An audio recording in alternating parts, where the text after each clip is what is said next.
Hello and welcome to a new episode of the Books to Last podcast. This week we were joined by Jess from Jess Reading. She had a really fun list of futuristic sci-fi novels and it was just such an interesting discussion. I had a few minor issues with my microphone, so if you could just bear with a few tiny technical glitches, I promise it would be worth it. It was such a really fun discussion and I hope you enjoy.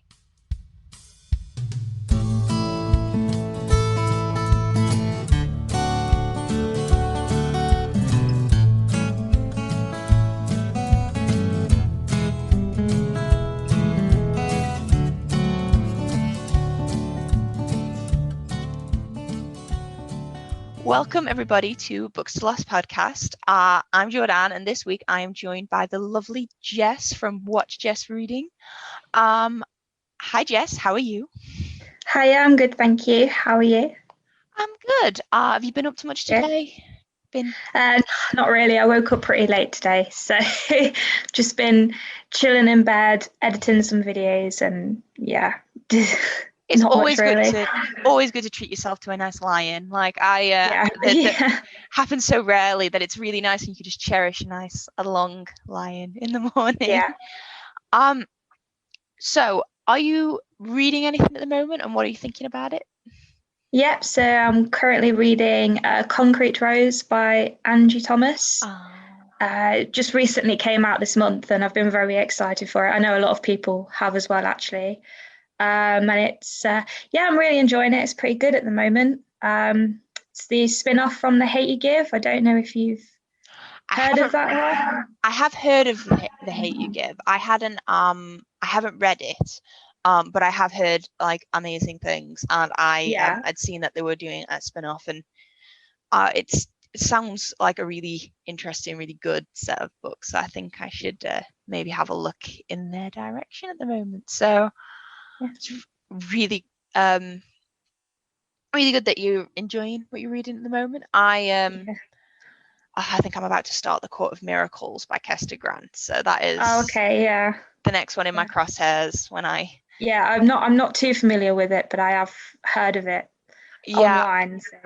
I got the copies like when it came out, and then like all things got in the way and other books happened. But that's the problem, isn't it? Yeah, I do really want to get to that one. Yeah, I'm always like, I'm going to read that book next, and then another book will pop up, and I'm like, oh no, I need to read that one, and it's just like I can't keep up anymore, to be honest. There's no easy way to order them. No. Okay, so just for the benefit of the listener, the idea of the podcast is my guest gets to pick their isolated remote location they're going to be cast away to forever, with all of their needs attended to, with 5 books. What remote isolated location would you like to go to, Jess? I kind of want to go to space, just be on the moon or on Mars or something. That sounds like the perfect location for me, to be honest. I have a massive fascination with space, so I'd be quite happy up there, I think. Well, one woman satellite. Yeah. Excellent. That is a first. Space does sound like fun. Get a good view. Yeah, exactly. Awesome. So you have chosen 5 books with just a few rules, restrictions, provisos, as the genie in Aladdin would say. You weren't able to pick a complete series or compilation. It had to be sort of one book as opposed to say a book series, although it is tempting for some book series. Your remote location, in this case space, is fully furnished with all your possible amenities, food and survival needs, and you don't need to have healthcare. So unless you really like first aid guides and building manuals, you don't really need them, so you don't need to take them in your 5 books. And all genres and all kinds of books are up for grabs, so nonfiction, poetry, plays, graphic novels, anything that you might be interested in counts as a book. It's quite funny. I hadn't realized quite how necessary some of those rules might have been until I think we were watching The Office last night, and they play a similar game where they pick books to take to a desert island, and Dwight comes up with all sorts of craziness, like books hollowed out with picks and seeds and all sorts hidden in them. And I was like, yeah, no, I made the right decision. So with those few rules in mind, what is the first of your 5 books that you're taking with you to space? Okay, so my first book would be Dracula by Bram Stoker. It's my all-time favorite book. Every time I tell people that, they're quite shocked because they look at me and they're just like, you really like that? But I'm considering as well, I don't really like classics that much. It's quite a bit of an obscure pick for me. But I read that book when I was very young, probably like 12, 13, I think was the first time I read it. And just really stuck with me. I really enjoyed it, and I've read it so many times since then. And it's a book that I bring up quite a lot, and I think everyone's a bit sick of me talking about it now. Well, it's a great choice, an iconic one, really, because I mean, it's the original vampire story. Yeah, it's really recognizable as well. And even if you haven't like read the book or seen any of the films, you know who Dracula is. You know, it's yeah. Really excellent choice. Is that because did you choose it because you read it so early, it made such an impression on you, or is there something about Dracula that really just speaks to you? I just think it's really timeless, you know. And it kind of I feel like it just kind of talks about a lot of things that are still quite current in this era as well. Because even though it was written in the 1890s, I do know that book was kind of inspired by fear of invasion. There was a lot of like invasion literature around at that time, you know, like aliens and scary creatures coming to take over the planet and things like that. But it was also kind of inspired by like England's fear of immigration and other people from other countries coming to the country to live. And I think that's still quite a very current topic now. And you kind of do get elements of that within the book. But also as well, I just love the atmosphere of it. You know, it's so creepy, and I don't think anyone has ever written a better atmosphere than Bram Stoker. You know, he really nails it, and it just makes you kind of like look over your shoulder a little bit to make sure that there's like no one behind you or, you know, standing in the corner of the room. I just really enjoy that aspect of it. Definitely, that sounds. I mean, you've definitely sold it to me.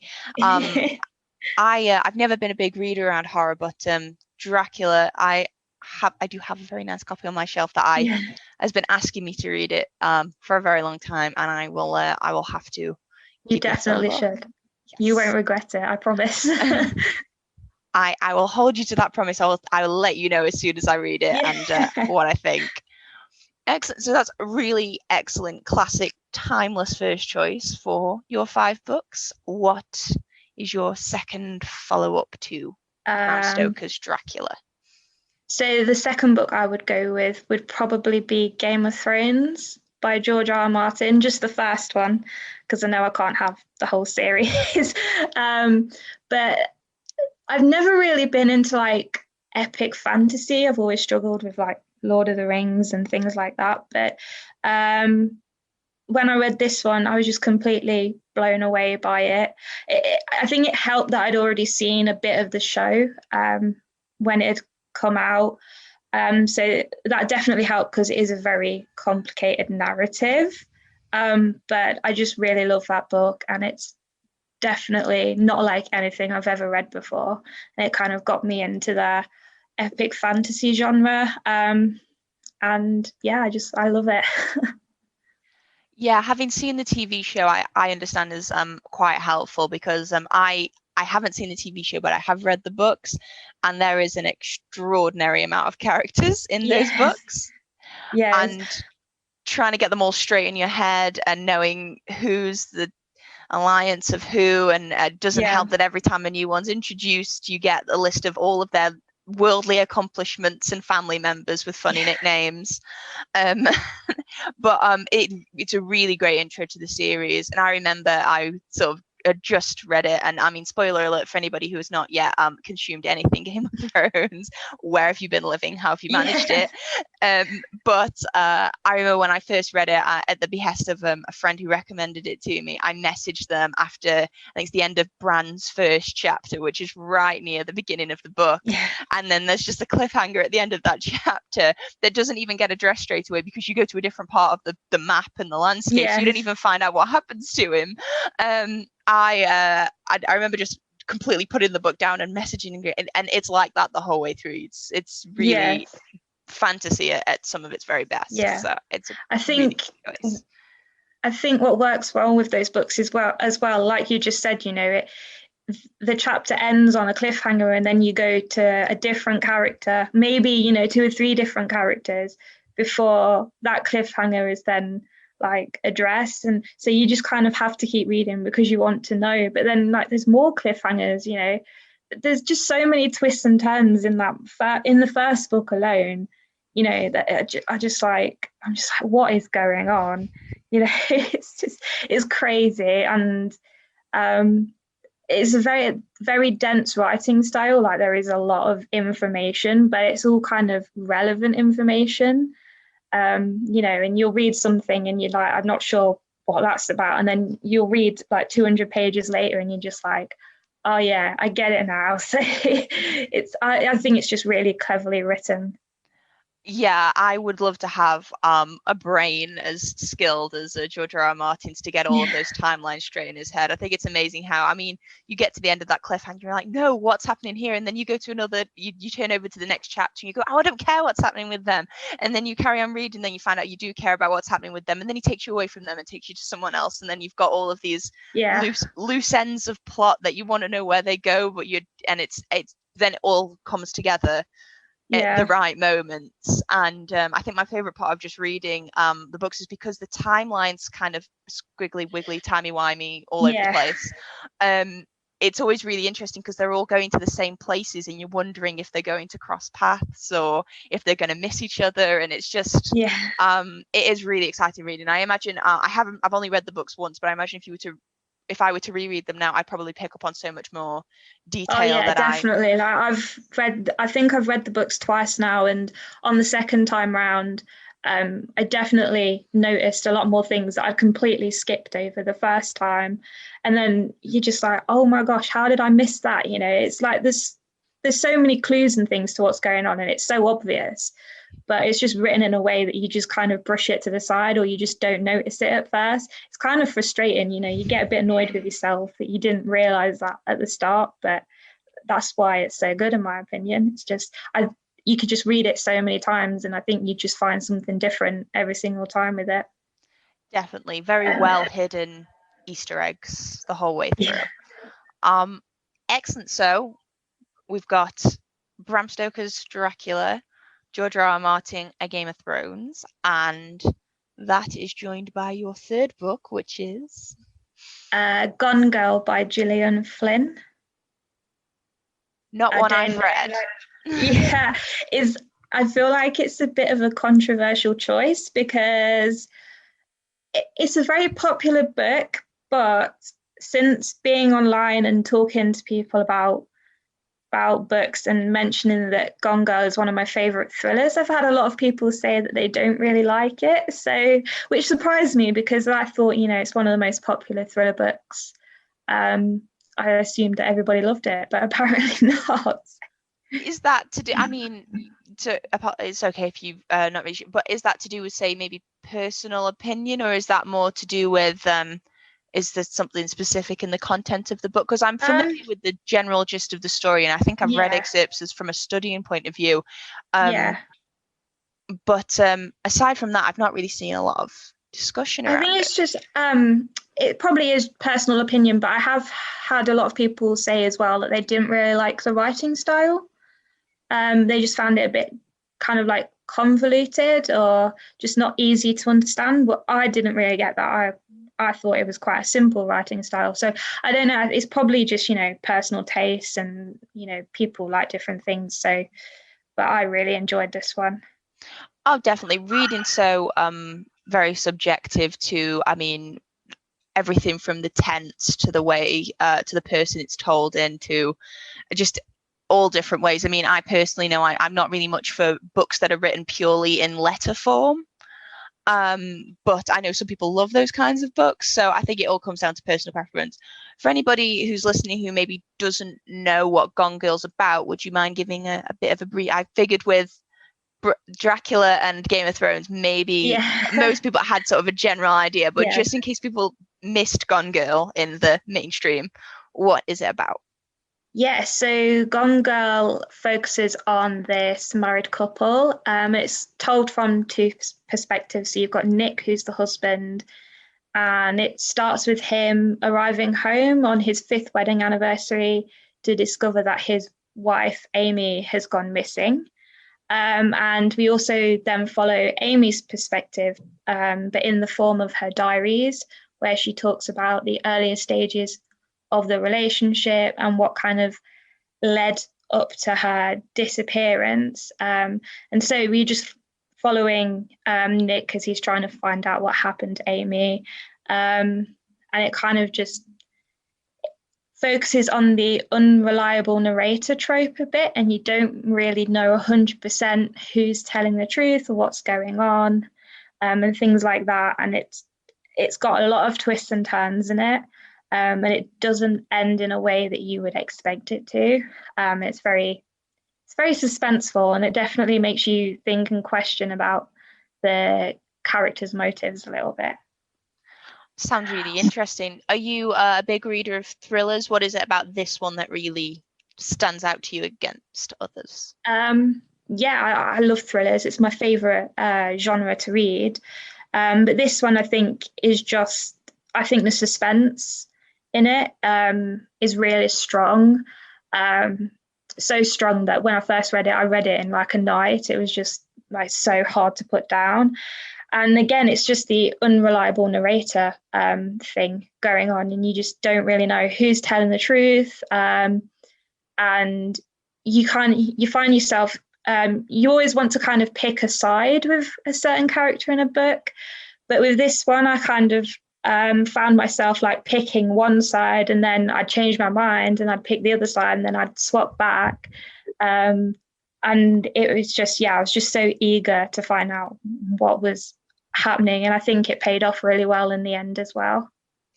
Gotta love morally ambiguous, who's the good guy, who's the bad guy, kind of things. It always, I think you can tell a book's really well written and the author really knows what they're doing and what their vision is when you can't even decide yourself what is sort of the correct side to be on, because there is no right one. It's interesting. And I mean, thrillers weren't always a genre that I was massively interested in, but the few books that I have read in that genre it's really artful the way that, again, it's like with George R.R. Martin, bringing together all those threads, but without the fantasy element, and just human interaction and characterization and all that sort of thing is really, really interesting. And it's also a film, isn't it? But I haven't actually seen the film, which is really bad of me, considering it's one of my favorite books. So I do need to get on that. It is on my list of films to watch during lockdown, so hopefully I will get to that very soon.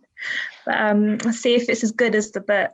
That's my thing. I'm one of those people, I want it to be as good as the book, and if it's not, it kind of ruins it a bit for me. So I don't know, we'll see. But it's always really disappointing when your favorite book has just materializes a poor adaptation, and it's heartbreaking. I generally, at this point, I've learned my lesson enough times that I always go into all on-screen adaptations of any book I've read, even whether I liked it or just thought it was okay. I go in with rock bottom expectations. So if they impress me, they do impress me. But for the most part, I expect literally nothing from adaptations, and I treat it as something completely separate from the book, because it upsets me too much. Yeah, that's a good tip. I think I'll do that. Awesome. So we've got a classic horror. We have a reasonably contemporary epic fantasy and a contemporary thriller.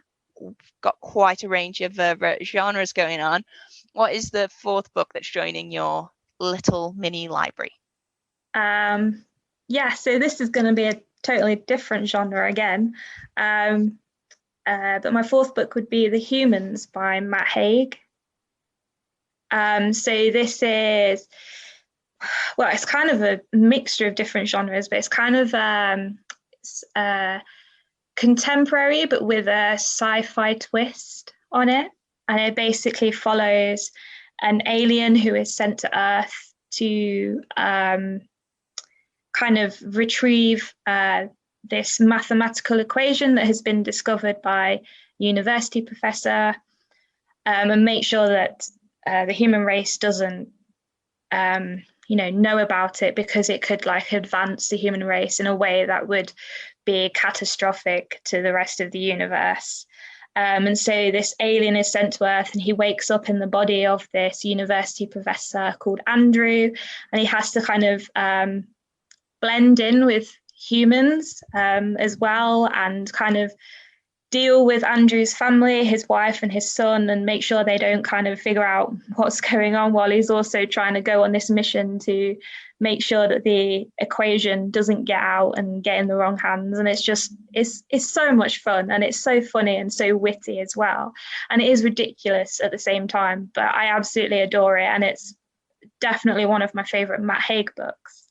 And it's a book that I always recommend to everyone if they just want something quite different to read. It's very unique.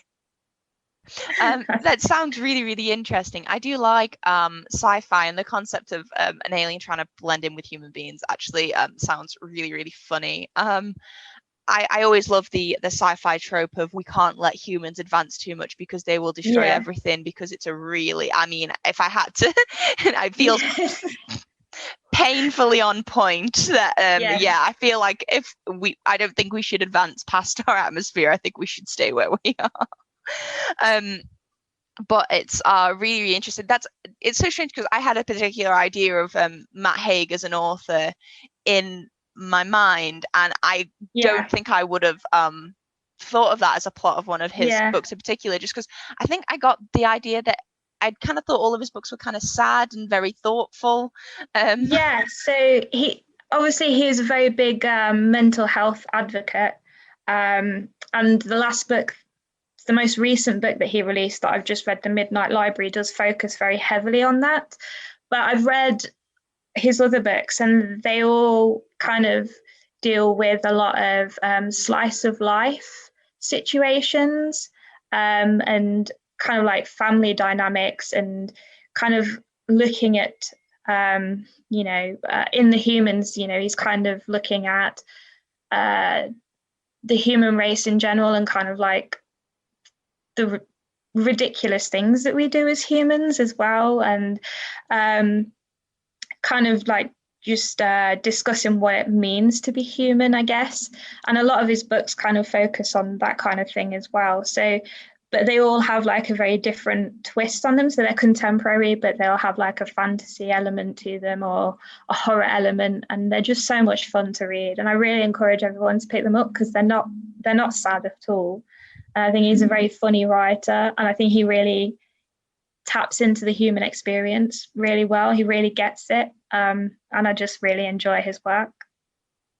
That sounds like it's a really glowing recommendation, and I imagine sci-fi would be good to read whilst surrounded by space. And sounds really, really fun.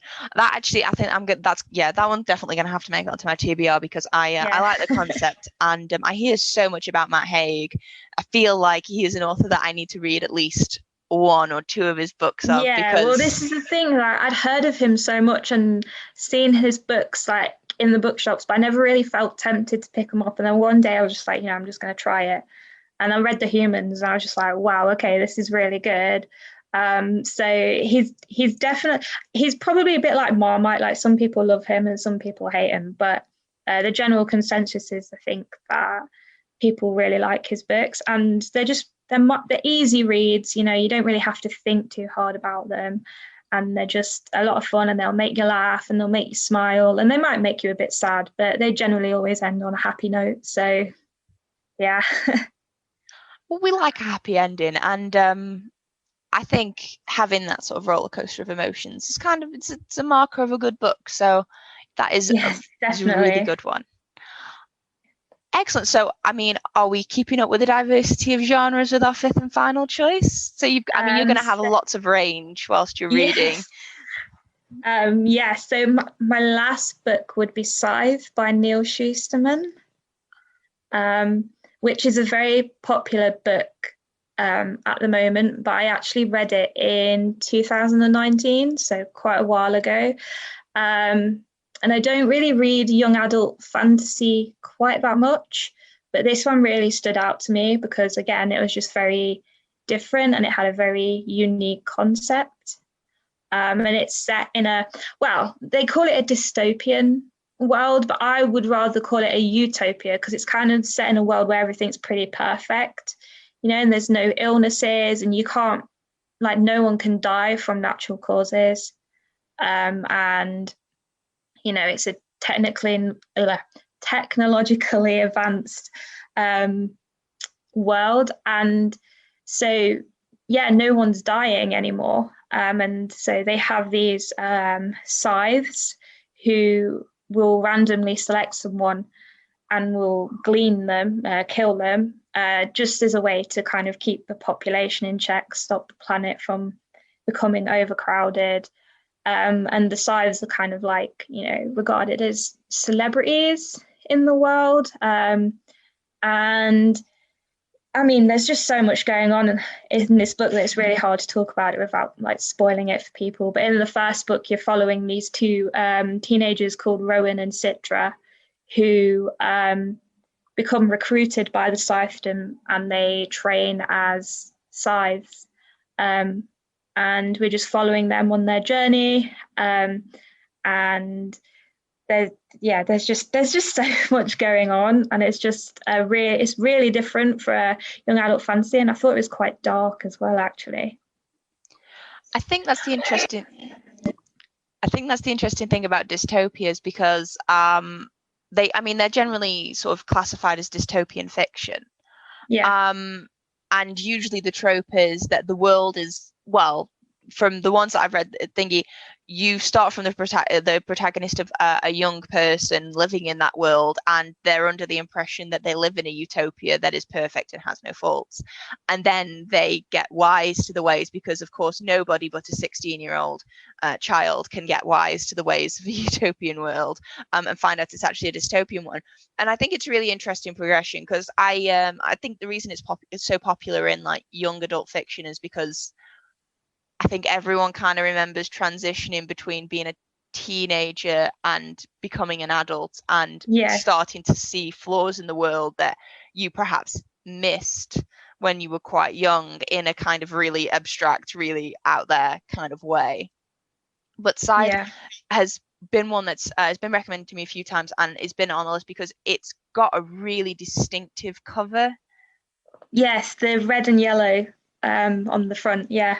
Yeah, and it really seems to set itself apart in that kind of design from so many other books in the genre. And it sounds like a really, really interesting concept because I was find it really interesting because with dystopian or YA fantasy, the idea that any kind of one organization can control who lives and who dies really grates on people, yet they also don't like the idea of people dying from natural causes either. So really the solution is that no one dies ever. But it sounds like really interesting. Is there a reason why, I mean, you say you don't read many YA fantasy. Is there a particular reason for that, or why this one really stood out? Yeah, I mean, I don't really read a lot of it now just because I found a lot of it quite similar. There are a lot of very similar books out there, and there's nothing wrong with that, obviously. But, you know, I just like unique concepts and things that make me think a little bit harder. And this book definitely does that. And it does kind of make you question about, like what the future might be.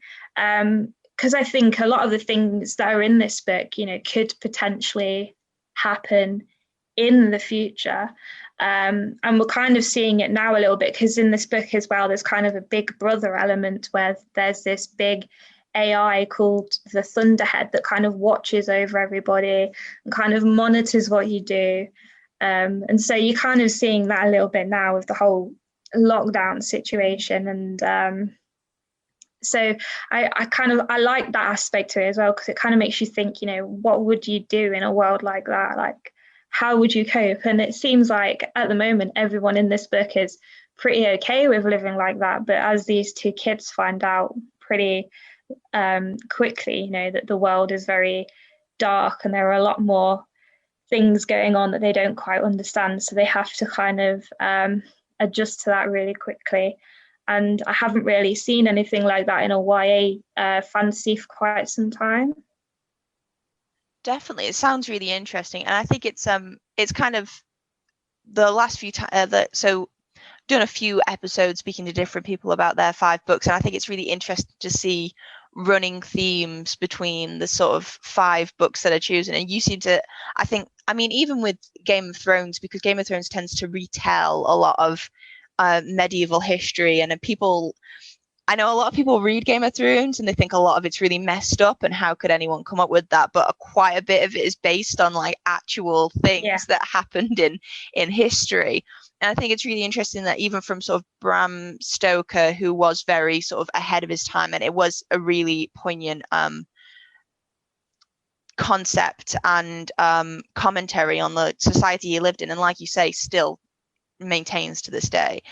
There's a thread of sort of futurism and how our past can echo to define the future, but also help us understand development and that sort of thing. And I find it really interesting that you leaned more towards a space location for your location, but then all of your books seem to be future. Like, it's just really, really interesting to see that sort of futurism. I didn't notice that, but now you mention it, I can see. I think. Sorry, carry on. I was just saying, it's just a really interesting forward-thinking sort of reticent kind of list, because it's just all the books are quite thoughtful in that they're looking at things that most people either see every day or don't see very often. And there's like a strange like thought process even with Gone Girl and its commentary on sort of human actions and all of that sort of thing. It's just interesting that had that theme. I just found that interesting with your final choice, which, I mean, YA does tend to, I completely agree, because I don't read as much YA as I used to read, because I read a lot of it when I was sort of the age targeted for, I suppose would be the word, although anyone of any age can read it and enjoy it. But I do think there are a lot of books coming out these days in that genre that seem to be shaking up what I saw to be the classic rule bag of this is what a YA book must have. But there is so many books that are really similar, and it's really interesting when something like sci stands out from the crowd in sort of concept and setting and all that sort of thing. Yeah. Well, that's really great. Do you want to just give us your 5 books so that anybody listening who maybe liked what they heard might want to check them out and have a look at them online? Yeah, sure. So we've got Dracula by Bram Stoker for my first choice.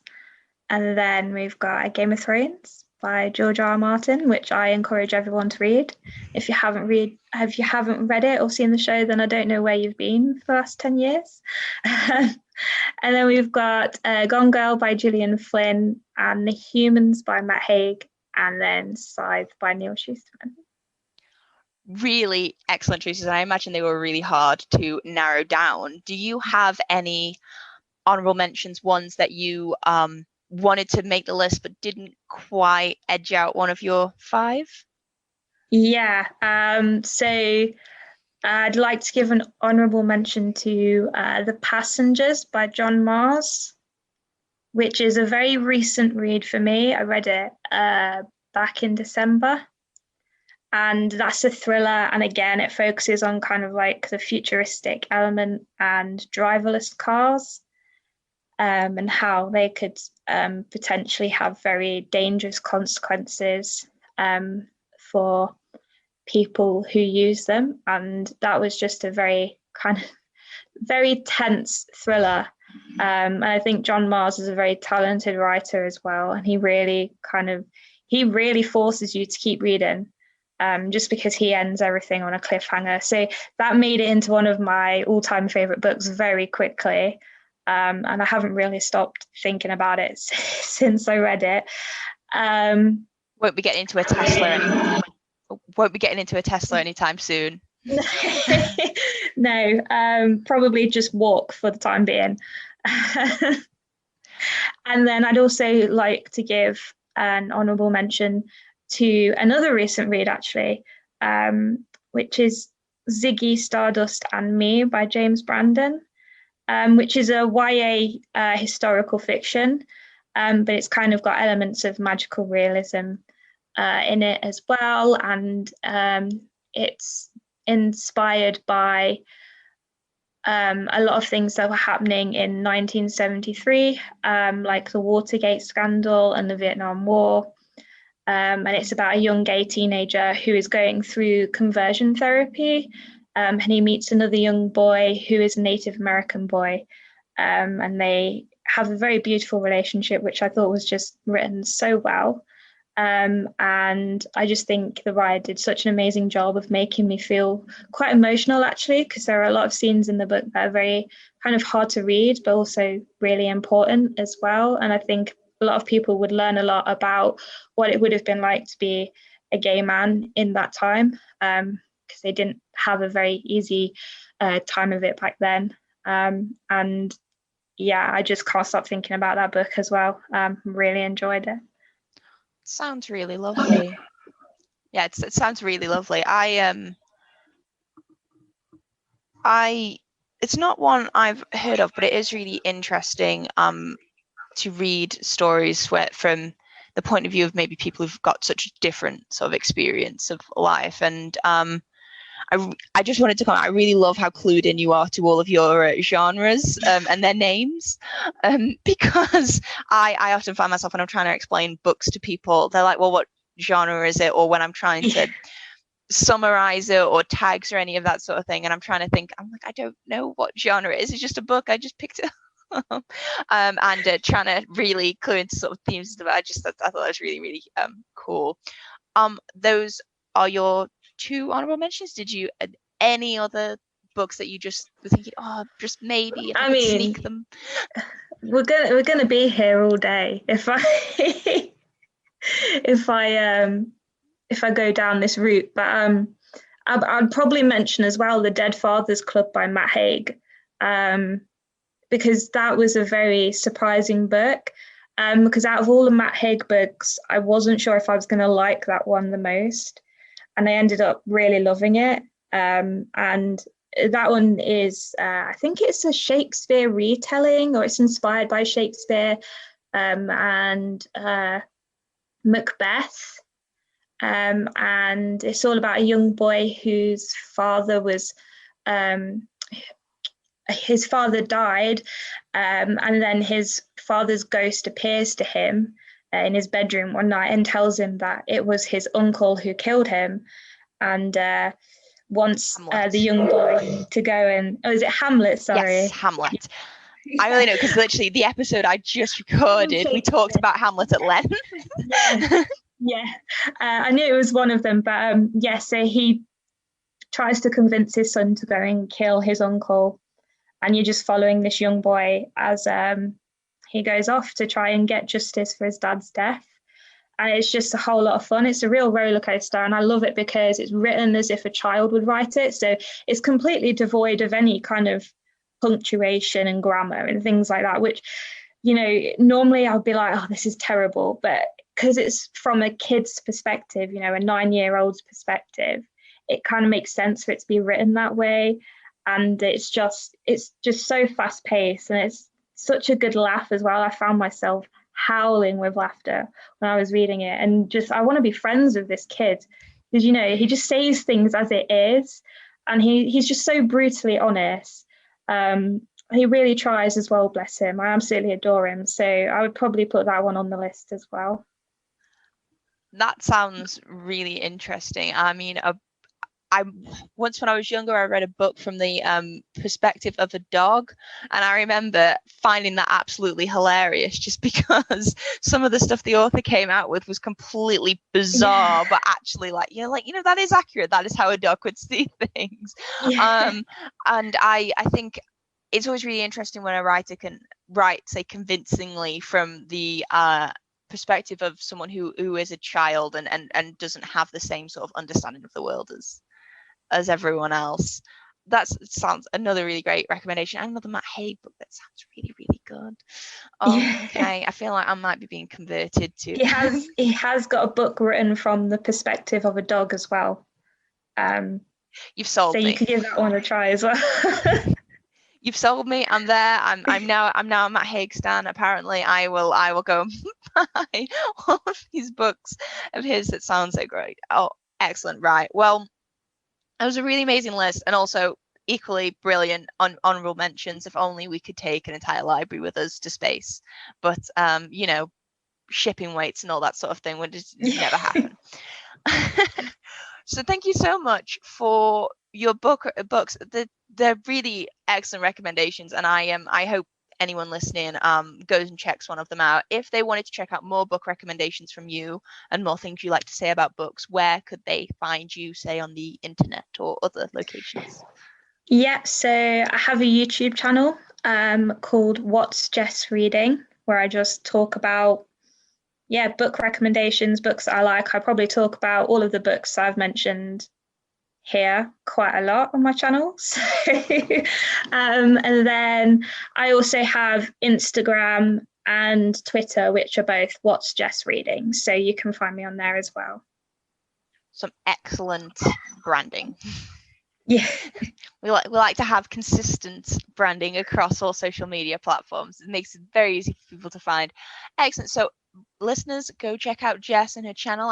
I've watched many of her videos, and she does give excellent recommendations such as these. If you wanted to check out the podcast on social media, we also have Instagram, Twitter, and Facebook, all at Books to Last Pod. Because podcast was apparently too long, so that's at Books to Last Pod. We are currently on Apple Podcasts and many other great podcast providers, soon to be coming to many more, hopefully.